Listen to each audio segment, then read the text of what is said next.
დამოუკიდებელი მაჟორიტარი დეპუტატობის კანდიდატ ნიაზ ბოლქვაძის საარჩევნო შტაბმა ფუნქციონირება ოფიციალურად დღეიდან დაიწყო.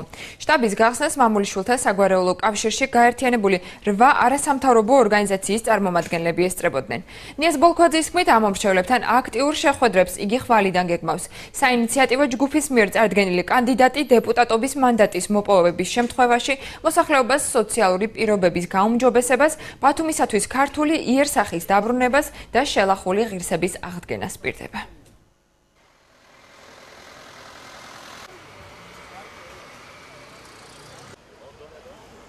მოსახლეობის სოციალური პირობების გაუმჯობესებასთან ერთად მე ვიზრუნებ ყველა მიმართულებით ქალაქის საკრებულოში, რომ ასევე ჩვენს ქალაქს, ჩვენს ბათუმს დაუბრუნოთ ის დროებით დაკარგული ღირსება, აღვდგინოთ და დაუბრუნოთ ქართული იერსახე. ქალაქ ბათუმში რა სიკეთეს გაკეთა ამ ბოლო წლებში, ეს ნიაზ ბოლქვაძის დამსახურებას წარმოადგენს.